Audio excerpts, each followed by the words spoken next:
Kita memberikan pendapat tentang peluang usaha terbaru di tahun 2023 yang notabene banyak yang memprediksi bahwa kita akan menghadapi namanya badai krisis ekonomi global ya.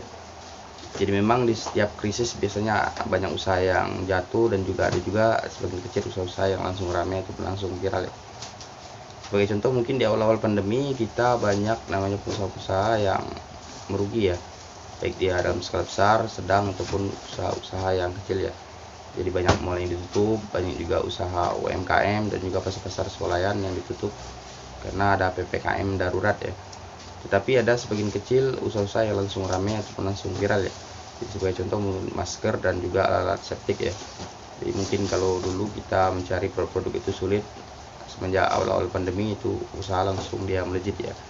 Jadi untuk teman-teman mungkin pengen memulai suatu usaha di tahun 2023 mungkin dipilih ya. Jadi bagaimana teman-teman bisa memilih peluang usaha yang memang bagus di tahun 2023 ya. Contoh lagi mungkin di awal-awal kita kenaikan harga BBM mungkin banyak juga posisi pengusaha yang ibarat kata dagangan sepi ya. Jadi untuk kami juga di kuliner itu langsung sepi dagang gara-gara ibarat kata BBM naik ya. Tapi ada juga jenis-jenis usaha yang langsung rame ya. Jadi kalau di sini memang dia sepeda listrik ya. Jadi untuk sepeda listrik sekarang rame pemakaian dan juga jual belinya juga sangat ramai sekali ya. Jadi ada suatu kejadian ibarat kata BBM naik, disampingkan banyak usaha-usaha yang ibarat kata sepi, tapi ada jenis-jenis usaha tertentu yang memang langsung ramai ya. Mungkin seperti itu untuk pandangan kami ya. Dan selanjutnya mungkin bagaimana pendapat kami tentang peluang usaha toko plastik dan juga bahan kue di tahun 2023 ya. Jadi tetap namanya usaha toko plastik dan bahan kue pada khususnya itu tetap ya ada peluang ya. Jadi walaupun kecil bagaimana teman-teman bisa memanfaatkan peluang tersebut ya. Tapi bagi teman-teman yang sekiranya pengen merintis usaha toko plastik dan juga bahan kue di awal-awal tahun 2023 mungkin teman-teman perlu mempertimbangkan beberapa hal ya. Jadi yang pertama kita diancam dengan namanya akan terjadi namanya krisis ekonomi global ya, dan di luar itu sudah terjadi ya. Dan yang kedua mungkin efek dominonya tentang PHK-an massal ya. Jadi memang untuk di kami sendiri di Serang Kabupaten itu sudah terjadi ya. Jadi sebagian kecil perusahaan-perusahaan di sini sudah melakukan namanya efisiensi dengan mem-PHK sebagian kecil karyawan ya. Dan efek domino yang terakhir itu tentang penurunan daya beli masyarakat ya.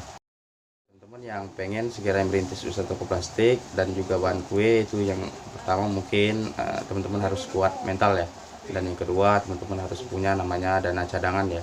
Jadi kuat dalam mental, mungkin awal-awal teman-teman merintis namanya usaha toko plastik itu pasti sepi ya, karena terjadi tadi namanya penurunan daya beli masyarakat ya. Di sini teman-teman harus kuat ya. Jadi memang namanya merintis usaha toko plastik dan juga bahan kue itu agak sulit ya, apalagi namanya kita diancam namanya akan terjadi krisis di tahun 2023 ya. Tapi bagi teman-teman yang sekiranya ibarat kata masih bekerja di perusahaan ataupun pabrik, mungkin untuk resign jangan dulu ya. Jadi memang untuk usaha toko plastik kadang dia tidak sesuai yang kita harapkan ya. Jadi kalau teman-teman sekarang posisinya di pabrik masih bekerja, mungkin teman-teman harus fokus ke pekerjaan dulu ya. Karena untuk merintis usaha toko plastik dia agak sedikit berisiko ya. Dan yang tadi itu masalah dana ya. Jadi kalau teman-teman tidak bisa ibarat katanya mencukupi kebutuhan sehari-hari dari keuntungan usaha toko plastik, mungkin teman-teman bisa mengambil dari dana cadangan ataupun dana darurat ya. Jadi mungkin itu yang bisa kami berikan pendapat ya. Jadi kalau teman-teman pengen merintis usaha toko plastik di awal-awal tahun 2023 ya tetap bisa ya. Tapi kalau teman-teman ibarat kata punya pilihan yang lebih baik, teman-teman masih ibarat kata bekerja di pabrik ataupun di perusahaan, mungkin dipertahankan ya. Jadi mungkin seperti itu ya. Dan kami ucapkan wassalamualaikum warahmatullahi wabarakatuh.